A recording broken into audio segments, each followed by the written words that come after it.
Hi there, Richard Fontenay here. Yeah, welcome back to another episode for the Everyday Leader. Today we're going to embark on a laid-back yet an informative journey into the world of productivity habits. Why? Because your personal growth and development matter.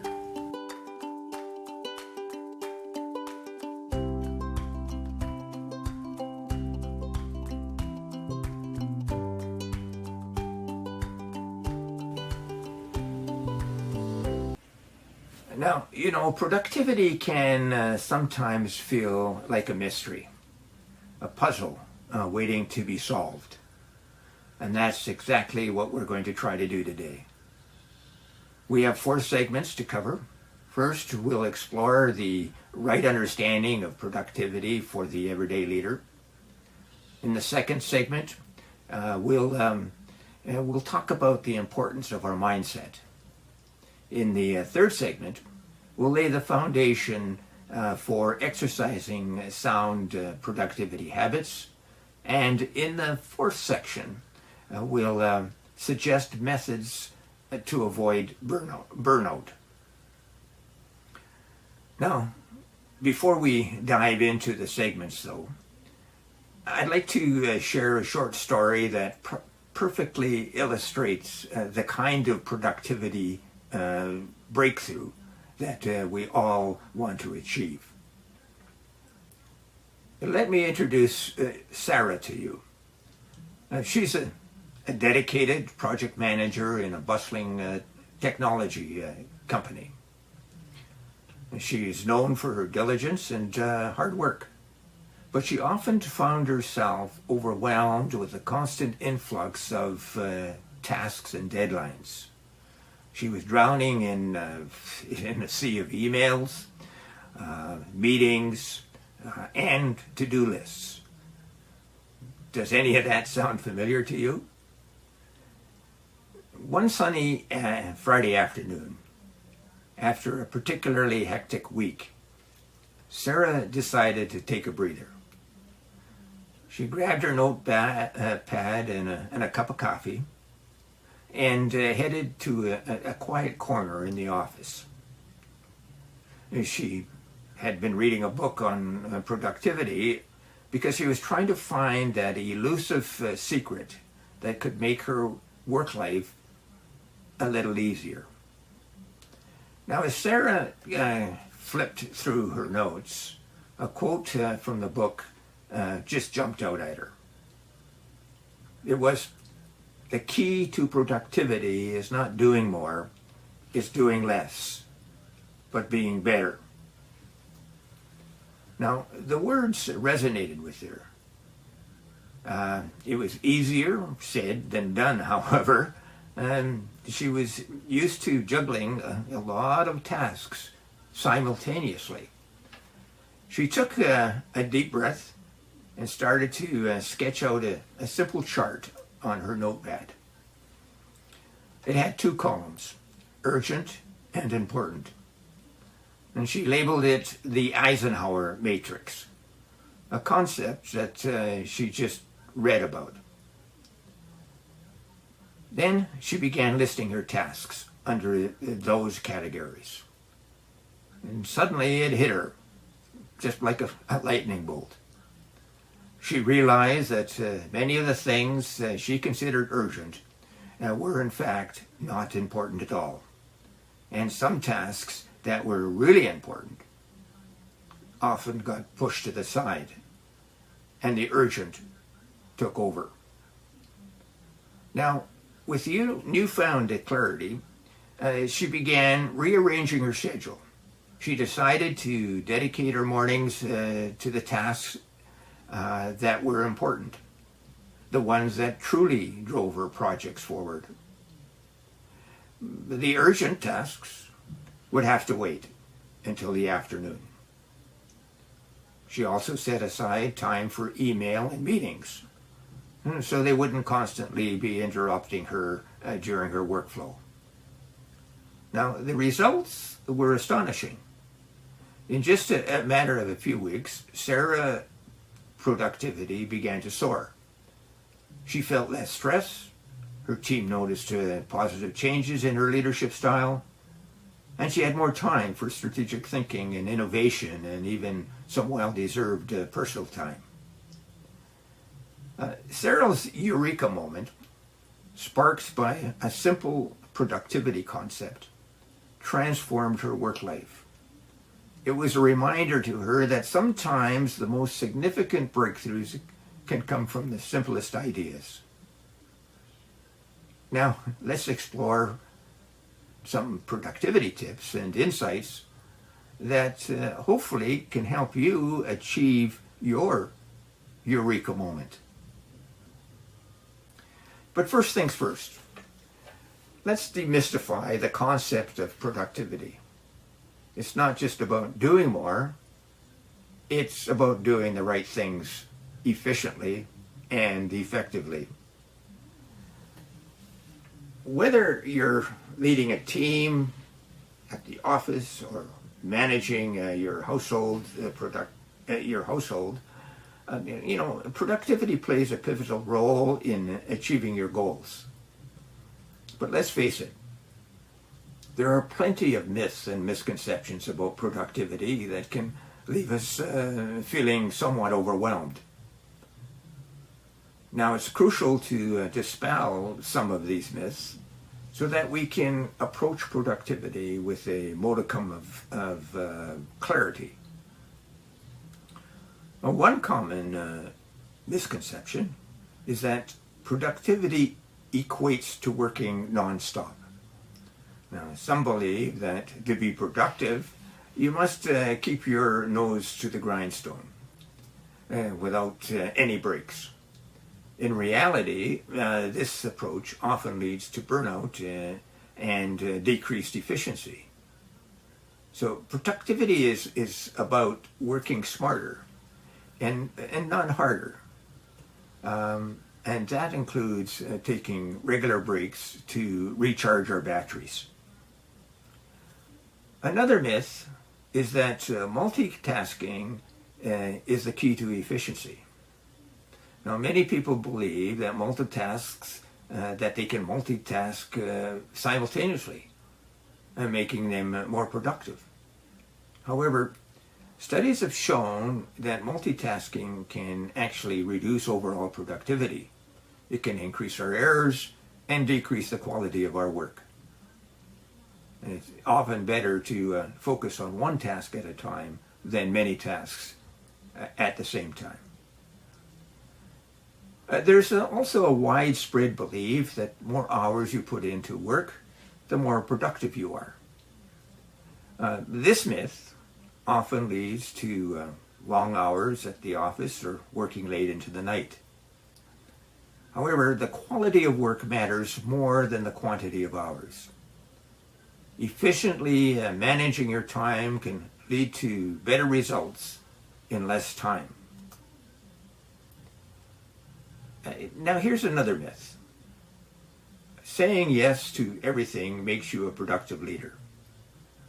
As a leader, the myth here is that being constantly available and agreeable makes you a productive leader. In reality, though, overcommitting can spread you too thin, hinder your focus on important tasks, and lead you to a decrease in productivity. Effective leaders know that they need to say no, and they need to prioritize their time wisely. Now, the fifth myth is about busyness equals productivity.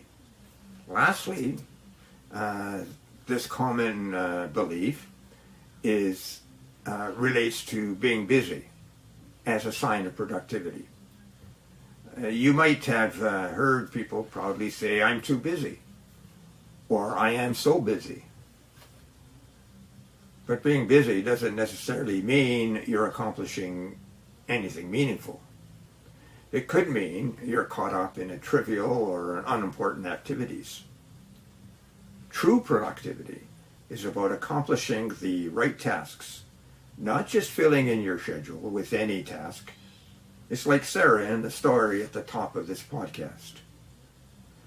Now, by debunking these myths and misconceptions, we can create a more accurate understanding of productivity.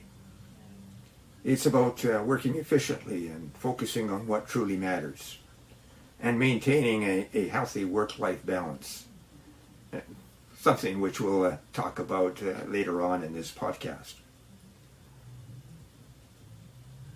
Now, the second thing we want to talk about is the foundation of productivity relating to a mindset. So let's explore that fascinating world of mindset as the foundation of productivity. When we talk about mindset, think of it as a backstage pass to your productivity show. It's where the magic really begins to happen. You see, we often underestimate the power of our mindset. It's not just about having a positive attitude, although that's important. It's about how we perceive challenges and setbacks and opportunities. So let's break this down and keep it simple as possible. Have you heard of the growth mindset? It's like the cool aunt and uncle of mindsets. This mindset says, hey, I can learn, adapt, and grow through effort and experience. It's the belief that abilities and intelligence really can be developed. Imagine you're leading a project and it hits a rough patch. With a growth mindset, you don't see it as a failure, but as an opportunity to learn and improve. It's like turning obstacles into stepping stones to something better. Now, on the flip side, there's the fixed mindset. This is a bit like a stubborn rock in the stream. It believes that abilities are set in stone and you either have them or you don't. So, if you're leading that same project and things go south, the fixed mindset might say, well, I guess I'm just not cut out for this. It tends to shy away from challenges and the fears of failure. But here's the good news. You can cultivate a productive mindset. It's like tending to a garden. And I promise it's not as complicated as it sounds. One simple trick is to start your day with the right mindset by practicing gratitude. Yep, it's as easy as jotting down a few things you're thankful for.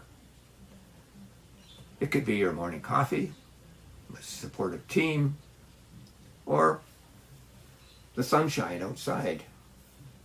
This sets a positive tone for the day and helps you focus on what's really important.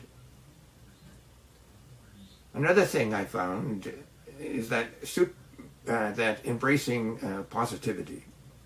Now, I'm not saying that you should plaster a smile on your face 24/7. It's really more about adapting a positive outlook or on challenges. When you're faced with a daunting task or a setback, try reframing it as an opportunity for growth. Tell yourself, this is a chance for me to learn something new or improve my skills.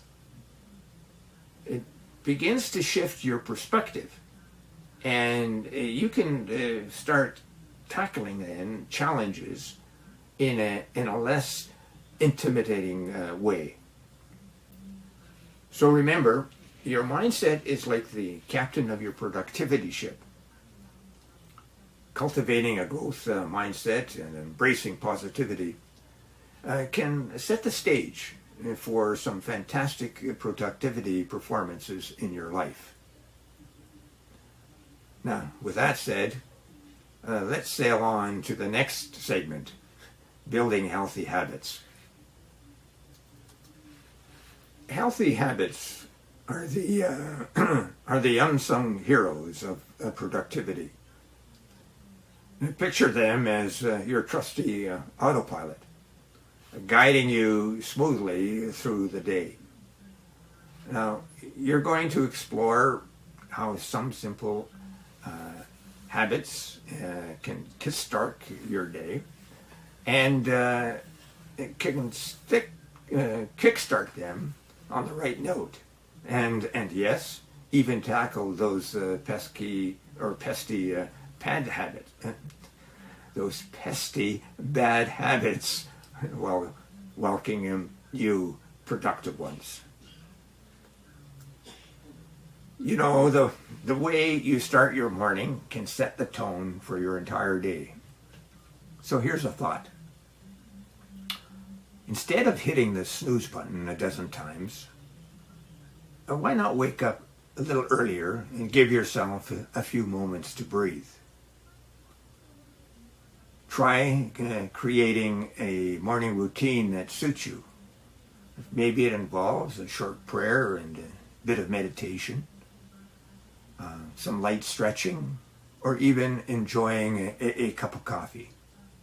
And at the same time, mindfully watching the sunrise. Now, these small rituals can help you ease into the day.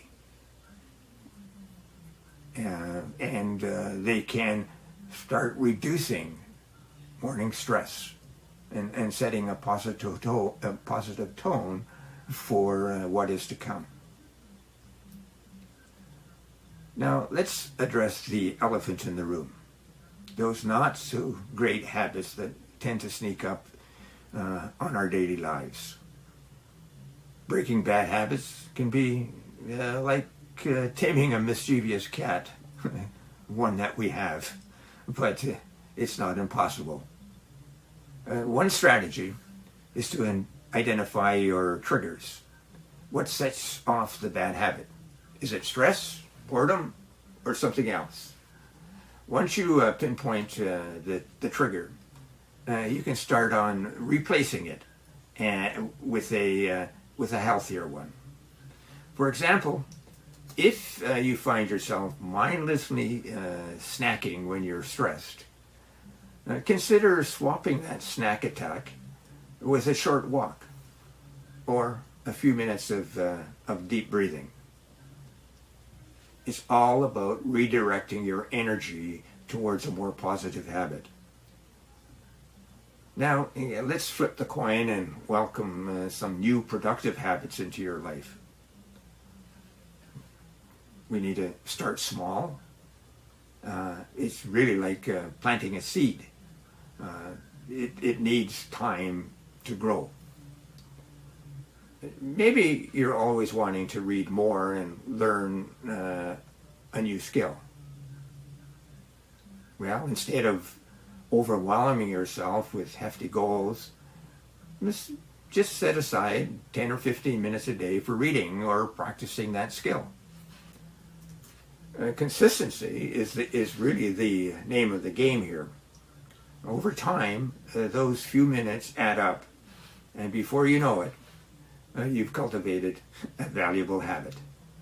Now, we say it takes about 3 weeks to grow a new habit.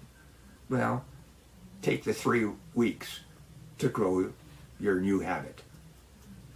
One more tip. Track your progress. It's like having a roadmap for your habits. Use a journal or an app to note your daily achievements. It's really not about being perfect. It's about the progress that you make. Celebrate your achievements, and no matter how small they may be, celebrate them. Now, remember, building healthy habits is a marathon. It's not a sprint. That's why we take at least 3 weeks to try to build in a new habit. And some of us are a little bit more stubborn, and we take a little longer. So be patient with yourself. And don't be discouraged by the occasional slip-up. The journey of adopting new habits is really a rewarding one. And it can be a powerful tool in boosting your productivity.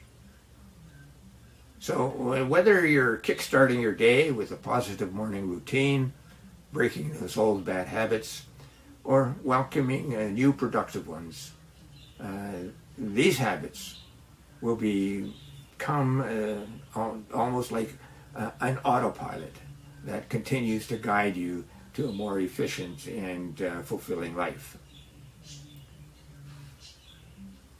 Now, let's wrap up this podcast by addressing another elephant in the room: avoiding burnout and maintaining a healthy work-life balance. It's a topic that hits home for many of us, and it's crucial to end today on this note.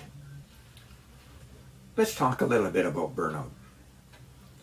It's not that, it's like that shadow lurking in the background, waiting to pounce when we least expect it. Now, as leaders, we often feel the pressure to excel and meet expectations. But sometimes we even push ourselves a little too hard. Burnout can manifest as physical and emotional exhaustion. It can manifest itself as reduced performance and even cynicism toward our work. Now, these are clear signs that it's time to put on the brakes and recalibrate what we're doing. So how do you recognize the signs of burnout? Well, it often starts with the feeling that you're constantly drained, both mentally and physically. You might lose interest in tasks you once enjoyed, and the sense of accomplishment begins to fade away. Another telltale sign is neglecting self-care. When was the last time you took a moment for yourself just to relax and recharge? Burnout tends to make us put self-care on the back burner.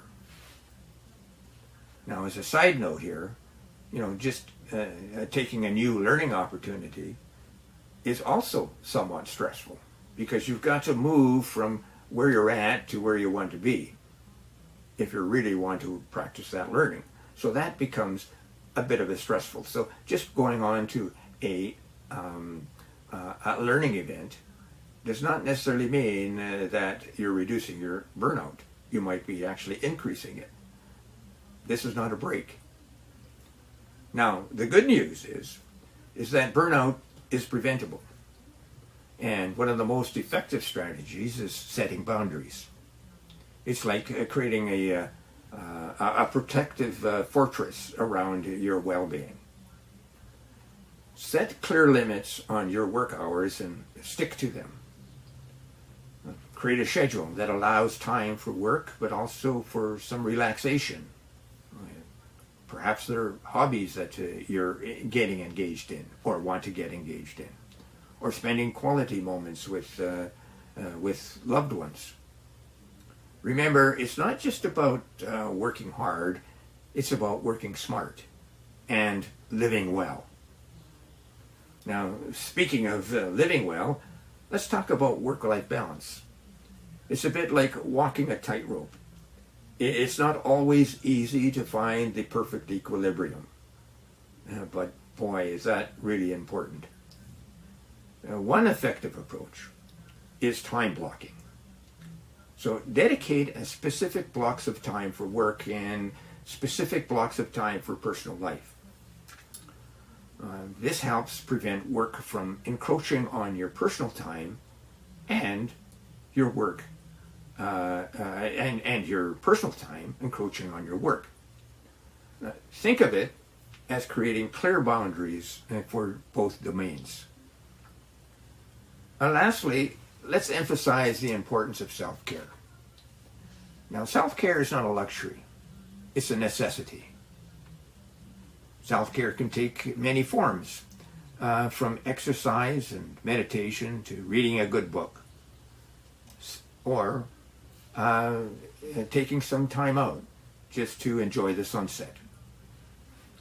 When you prioritize self-care, you recharge your mental and emotional batteries. making you more resilient to stress and burnout. There's an old saying I like to use that goes something like this. In order to be compassionate with others, we need to be compassionate with ourselves.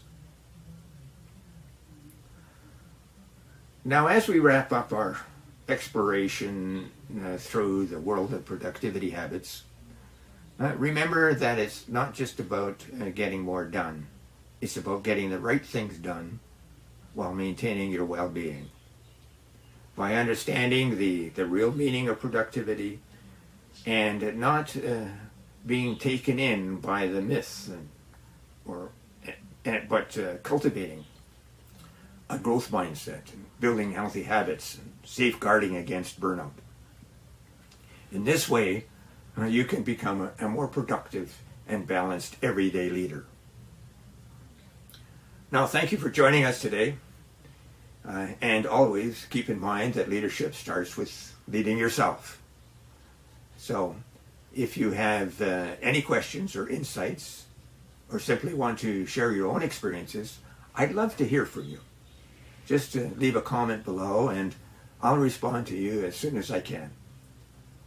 Now, don't forget to check the description below and subscribe to this channel. And thank you for doing so. Until next Wednesday, here's to a life filled with productivity, balance, and well-deserved moments of relaxation and spirituality. Stay inspired and keep leading the way. Signing off for now, Richard Fontenay. Now take care. Bye for now.